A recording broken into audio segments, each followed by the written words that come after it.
out and a border crossing closed, to have Highway 2, which is anywhere from $7 to $10 million a year of economic impact, to be closed, to have the Natchez Highway 12 be closed, another pass that helps us get back and forth in the commerce that we have in our state, to be closed. All of these issues, in addition to the flooding impacts in the communities, in the downtowns, and the dislocations, yes, we in our delegation, all of the Washington delegation led by Senator Murray and the governor, sent a letter to the administration, and the good news is that federal support is on the way to help those local officials and first responders who have been working 24/7 get a little bit relief. I hope they do focus on these infrastructure issues, the ones that cost us so much to our economy, and allow people to get free to flow back and forth across our state. I hope they'll help with these evacuations, and I hope Washingtonians will continue to heed evacuation notices. The reason the forecasters federally at NOAA do this work is to tell us the likely outcome of this level of precipitation. So when they say it's going to be catastrophic, Washingtonians, please heed them and help us respond to this by evacuating in a timely fashion. So we are just so grateful for this federal help and support. We're so grateful that our local community and everybody here has really responded to this catastrophic event with such resilience.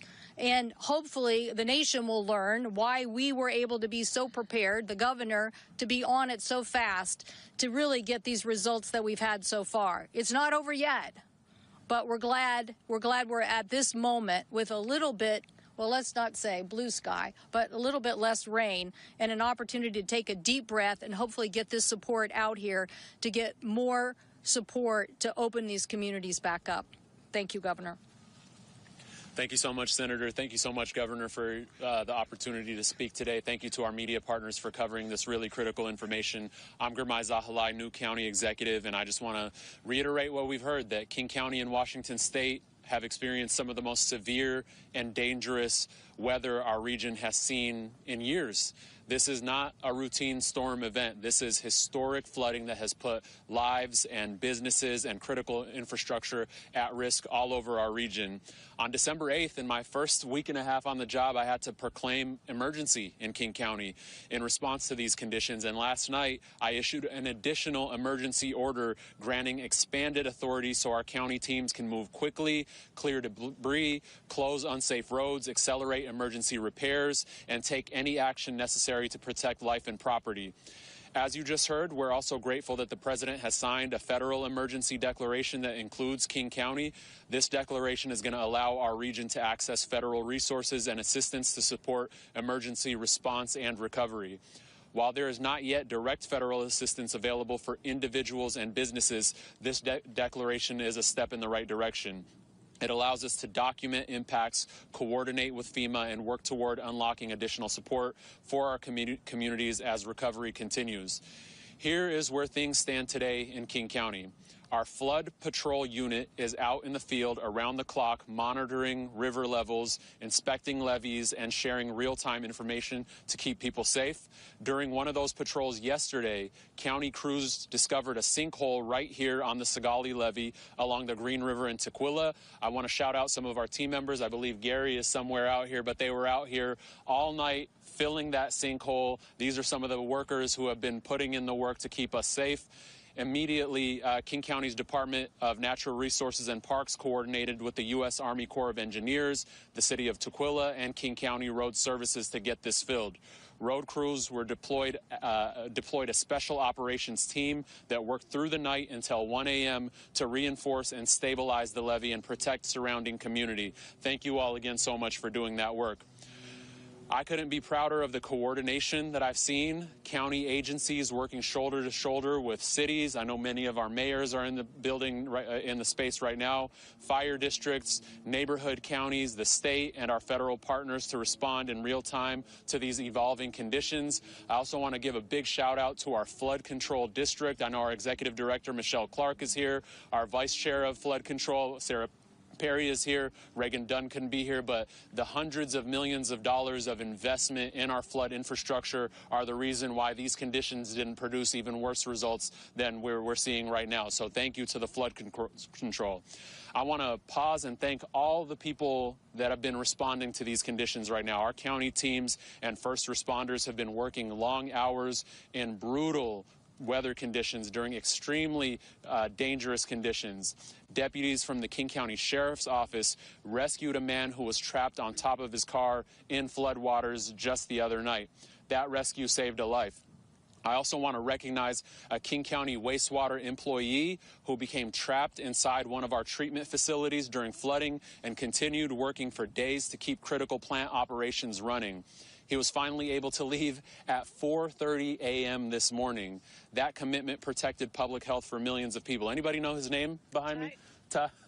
Tyler Stinson. Tyler Stinson. Yes, we have to shout out all of our amazing employees. To every first responder, engineer, dispatcher, public works employee, and emergency manager, thank you. Thank you so much. Your service is making a real difference.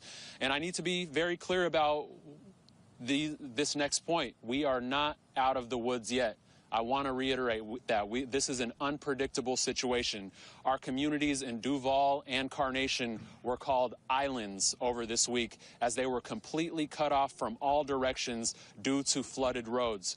We've been supporting our residents there in every way that we can, and our teams continue to monitor the water levels and hope to return to full access for residents over the coming hours and days. This remains an unpredictable situation. Rivers are still high. Ground is saturated. Please follow road closure rules. Do not drive through flooded areas. If you are in immediate danger, call 911. And please listen to law enforcement and emergency officials when they tell you not to enter an area. Remember, if you do not listen to their orders, you are not only putting yourself at risk, you are putting our first responders at risk as well. Because if something goes wrong, they are the ones who are going to have to go into dangerous conditions to save you. So please help yourselves and help our first responders stay safe. King County's Emergency Operations Center is fully activated right now. Our top priorities are protecting lives, safeguarding property, and positioning our region for recovery. For the most up-to-date information, please visit kcemergency.com. Finally, in the days ahead, we're going to be asking residents and business owners to share information about flood impacts. This documentation is essential to help qualify King County for additional federal assistance, as our U.S. Senator just mentioned. We're going to continue to show up. We will continue communicating clearly, and we will continue doing everything in our power to keep our community safe. Thank you all so much. Good afternoon, and thank you for coming to the city of Tukwila. I'm sorry it's under these conditions.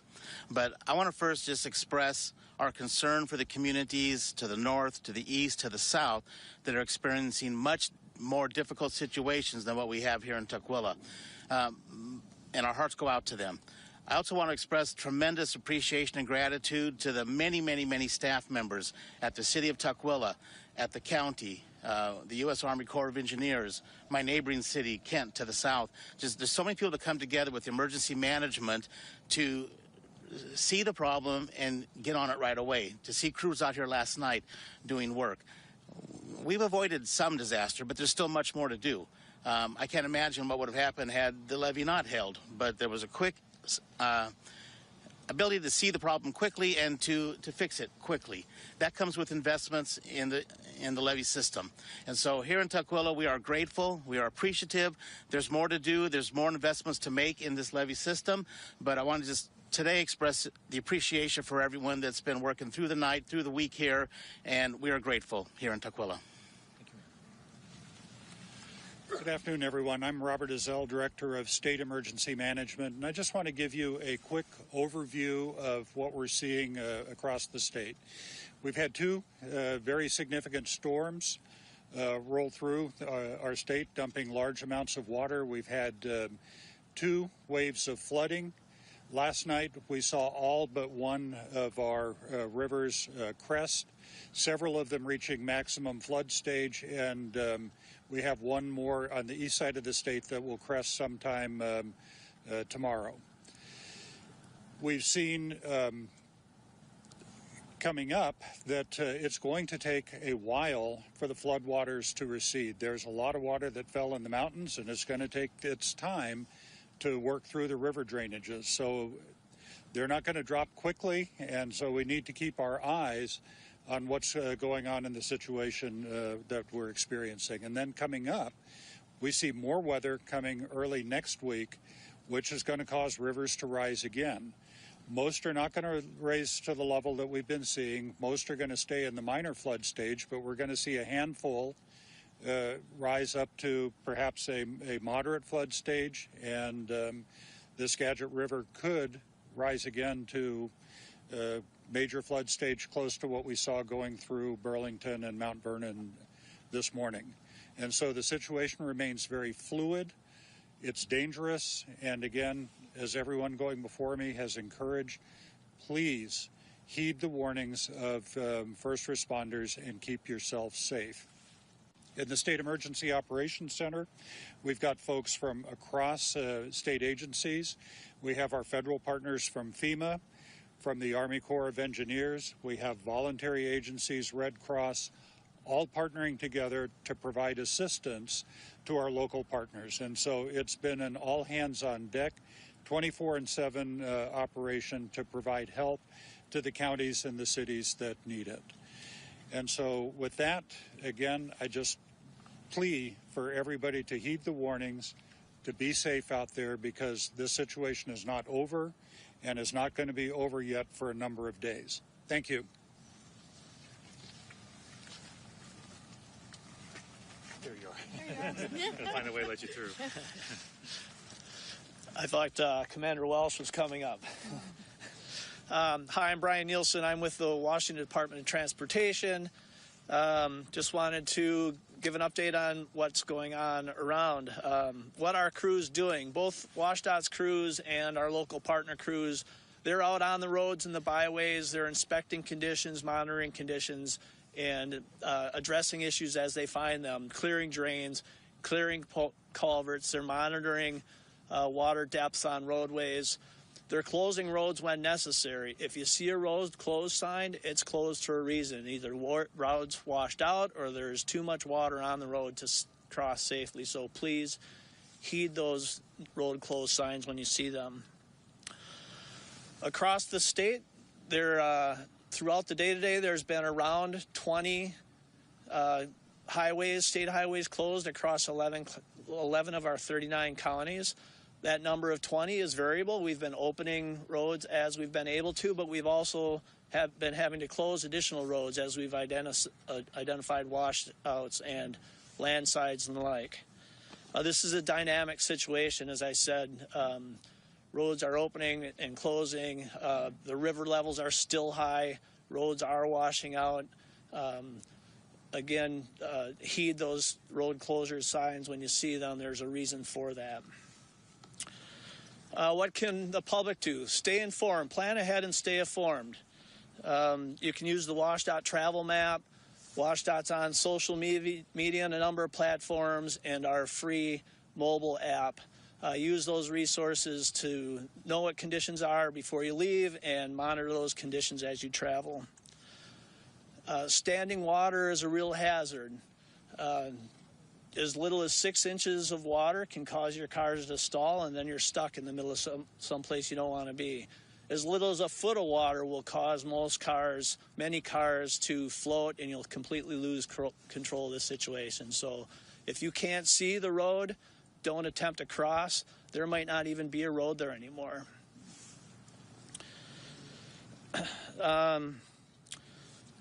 Again, what can the public do? Stay informed, plan ahead. Heed your road closed signs, and please remember to drive safe for conditions. And look out for those crews out there. When you see the flashing lights, whether they're amber, blue, or red, or green, that means there's people working on the road. So please slow down, move over, stay safe yourselves, and keep our crews safe. Thank you. Thanks so much. Appreciate it. Thank you, Governor. One last point, then we'll be happy to take your questions. This is not just a 1 or 2 day crisis, right? These water levels have been historic, and they're going to remain very high for an extended period of time. I say that because that puts pressure on our infrastructure. The infrastructure has, for the most part, withstood the challenge so far, but that's once again one more reason why we emphasize how dynamic and unpredictable this situation is there is a lot of pressure on our infrastructure, and we're mindful of that and want to make sure the public is aware of that as well. With that, we're happy to take any questions that any of you have, and others may be coming up. If you come up to help answer a question and you've not spoken yet, please introduce yourself for the folks that are here. That'd be great. Yeah. What specifically does the FEMA emergency or the emergency declaration the president signed open up in terms of money for the state or local government or for people? Does it guarantee any money, or does it just allow the teams to come out and participate in a damage assessment? So I'll repeat the question very good here. So the question goes to the emergency declaration that we received. Does it guarantee any money, or is it more focused on the emergency response? What I'd say was it does not guarantee any money. We are, of course, going through that document. There are some differences from our request and what came back from the federal government. I don't want to get out ahead of that. We need to go through and just compare that. So my understanding, for example, is Cowlitz County was on our list of counties we were requesting assistance from, and Cowlitz we don't believe was on the list that came back. We don't know if that's inadvertent or if that was intentional, so we're going to follow up on some of the details of what we received back from the federal government. So I think the fair response to your question is no guarantees of financial resources. I did discuss that, though, with Secretary Noem. She did mention the fact that there's a potential for resources to help us out in the short term with the situation that we're facing. But as you might imagine, there's a lot going on right now. The team is going through that. We're going back in touch with FEMA to make requests along those lines. But Secretary Noem did say to me in our conversation that there'd be resources very potentially available. She gave me her cell number. She encouraged me to reach out to her directly if those weren't forthcoming. And so I'll be following up directly with her. The team is coordinating with FEMA in real time. As soon as we get more details on that, of course, Jim will provide that to you. Just things are happening fast. We want to make sure we get our information exactly right. Can I follow up on that? Sure. Does that mean that last line in the press release it talked about 75% of emergency protective measures? Does that mean we're only receiving 75% of the usual funding you'd get in a situation like this? I may turn to. I believe I know the answer. I don't want to get that wrong, but I think I know what that means. But I'm going to turn to Robert. Robert, go ahead. It means that the capabilities that we get, there's a 75% federal cost share, and then the state and local will pay 25% of the cost for those resources. That's standard, correct? Yeah, that's standard. I just want to know. Yeah, exactly.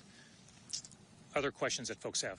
Oh, sorry. Yes, go ahead. Yeah. One more, just my second one was, I've been into a lot of low-income communities where people have lost everything. So back on, I know this funding isn't specifically to help those individuals, but what is the timeline that you're looking at for seeking funding that would help some of those communities? So we will be moving as quickly as we can. I've already had briefings with the team about how quickly can we move before we make that request. There is a process for that, as you know, right? And so we need to, in fact, I think it was alluded to, I think maybe Germay mentioned others, we need to coordinate with local jurisdictions to get the information of the overall cost and damage to the state, to estimate that, to make that and present that to the federal government. So there's a process for that.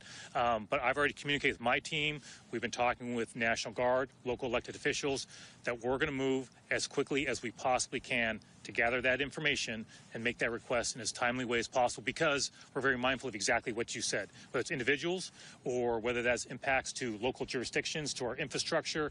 There's going to be massive impacts as we dig ourselves out from this. And so the one thing I can guarantee is we'll move as quickly as we can. Once we have a sense of the timing of that, we'll obviously let the public know as soon as we have that. But that will take some period of time to gather that information to make our request as strong as possible. But they do. FEMA's declaration, which the governor got done in record time, I think, if you look up the time at which you actually filed that to the response, they can help with the clearing of the roads, and as you can hear from DOT, we need a lot of help on that, and there's massive infrastructure damage on this, so that's so helpful to have them helping with that. They can help with evacuations, and they can help with shelters. To your last point, they can help with shelters. The rest of, so this is an emergency declaration. You will then ask for a disaster declaration later, and that disaster declaration is when you could get individual support. Thank you, Senator. Anything else we missed on that? Wonderful. Thank you. Yeah, Jake, yeah. An estimate of how many people have been rescued and the total evacuated? I'll repeat the question so folks can hear it, and I'll turn to others. We've been talking about that. So the question is, do we have a sense of how many folks have been rescued? So that was a question that I asked in the briefing earlier. So I think we have folks from King County who can speak to a sense. It's not a precise number, but a sense of that. And I'll see if Robert or others can speak if we have a number statewide. Just before folks come up, obviously, we're getting reports. We're trying to accumulate that as quickly as we can. I just want to say any number we give you, it's preliminary, and we appreciate you understanding that we're moving as quickly as we can to get that information. Can we get direct on the council? Yep, there you are. Yep. Sure. Thank you, Governor. Brendan McCluskey, I'm the Director of Emergency Management for King County. In King County, it's been dozens, and really the remarkable ones are the dramatic ones you're seeing, where our King County Sheriff's Office and others are sending out the helicopter that we have or the Marine Rescue Unit to pick people off of cars and off the top of trees and out of houses. So dozens rescued, many dramatic ones. Is there anything we can say in terms of a statewide sense? I know it's not precise. We don't have a number.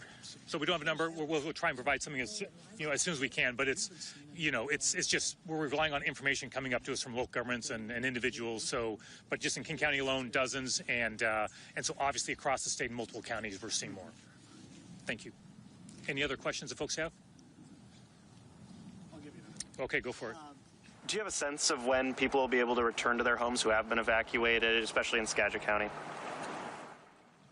So the question goes to, do we have a sense of when individuals can return to their homes, for example, in Skagit County? I don't believe we have that information. So let's go ahead, Robert, if you want to add. I would not try and put a timeline on that because people are not going to be allowed back into their homes until it's deemed by competent authorities to be safe to do so. And so it's something that you can also help us with messaging is tell people don't try and get back into your homes early because the situation still is fluid and dynamic, and follow the directions of your local authorities on that one. Did you want to say something? No, I was going to back him up.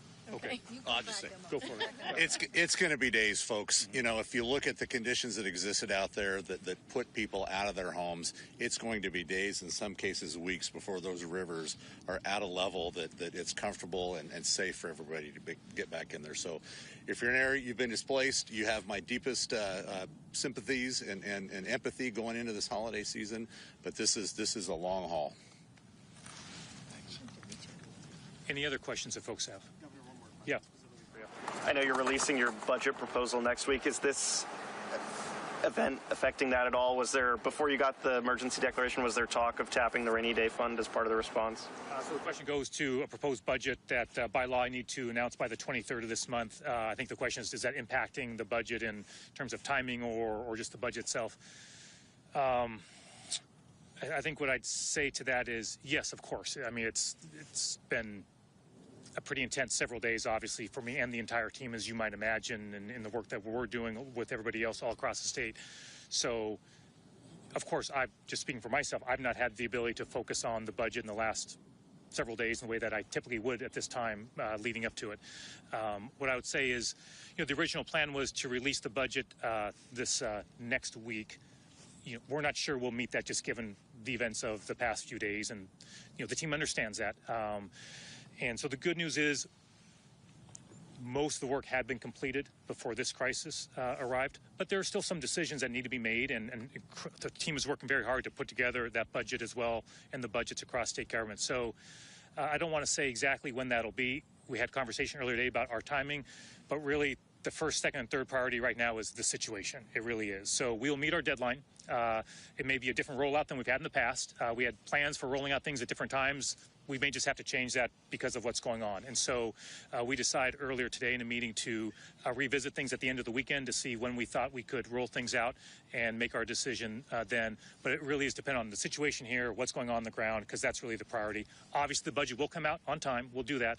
But it just may be a little bit later. In fact, it will be a little bit later, I think is fair to say, than we'd originally planned. And was there talk before you got the emergency declaration or still of tapping the rainy day fund as part of the response? Yeah, I won't get into that. I mean, I think we're making sure we have the resources. So I'm in touch with the National Guard. I'm in touch with local elected officials. I ask everybody I interact with, do you need anything else, right, from state government?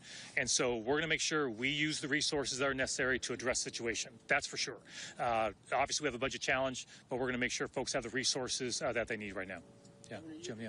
In the past, the state has had some issues with the Trump administration on bomb cyclone aid, for example, which, I think there was maybe an emergency declaration there, but then the public assistance that the state asked for didn't follow. Can you give us any insight into the dynamic now? Obviously, you got this initial declaration signed. Do you view that as a positive sign that things will go different this time? Do you think that you will have a conversation with the president or anybody else beyond Kristi Noem, or how do you see that proceeding? Sure. Senator Biles, after I share a few thoughts, feel free to add any thoughts you have. I think you had multiple questions, Sergeant, but I don't get to them all, but remind me if I miss one. So I think your overall question is, how do I see things moving forward with the federal government? And so I think what I would say is I'm not focused on the past. I've expressed my thoughts about that. Right now, I think is a time that's extremely important that I, as governor, and everybody who's standing here with me and others across the state, is a time of important to be extremely united with the crisis we're facing. And that's why I was so thankful that every member of our congressional delegation, for example, signed that letter to get out there. And, you know, we will be making a very compelling case to the federal government and to the president when the time is appropriate, as quickly as we can, as we dig ourselves out from the situation on the implications financially for the state of Washington. And I'll be doing everything in my power, working with our partners to make sure we make that case. I think you asked about President Trump. Will I be speaking to the president? I mentioned Secretary Noem. You know, I welcome a conversation with the president to say thank you for granting this, but also to make additional requests when the time is right. We've made that request through channels for the past few days as well, that I've been open to a conversation whenever is appropriate for the president. And I asked Secretary Noem to pass on my thanks to him directly for this declaration. So I guess just what I'd say, Jim, is, you know, not focus on the past, focus on the future, but it will be extremely important to receive additional support from the federal government, and we'll be doing everything we can to make sure we do that in a thoughtful way. Senator, anything you want to add on that? Well, I just think disaster declarations and emergency response has become a pretty big national topic, and not necessarily because of, you know, political issues, but the unbelievable costs that America is seeing across the country, whether it's hurricanes or fires or floods.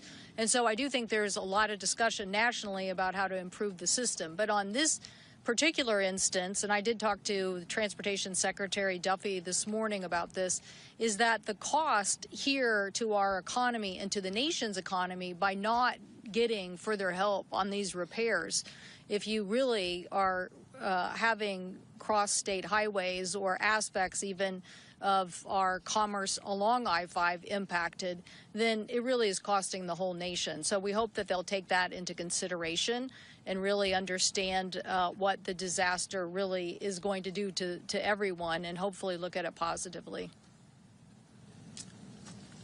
Thank you again, everybody. I know you're all extremely busy. We appreciate your time. On behalf of everybody here, and Mayor, once again, thank you for hosting us at City Hall, where we had, I just should mention, I'm not sure if I explained enough, but we had a lengthy briefing at City Hall with many folks who are here and others helping to update us on what's going on, answer questions, provide information. That information, we're deeply grateful to the city for providing that. And look, just to conclude, for Washingtonians, our prayers are with you. Please follow the orders you're hearing from local governments. And we so appreciate all of you covering this crisis to help out the people of the state of Washington get the information they need during really challenging times. So we just so appreciate all of you being here. Thank you so much, everybody. Thank you so much, Governor. Thank you. Can I just remind people that going downhill is even harder? Yeah, I than coming bet. up here? That's right. Jagged rocks everywhere.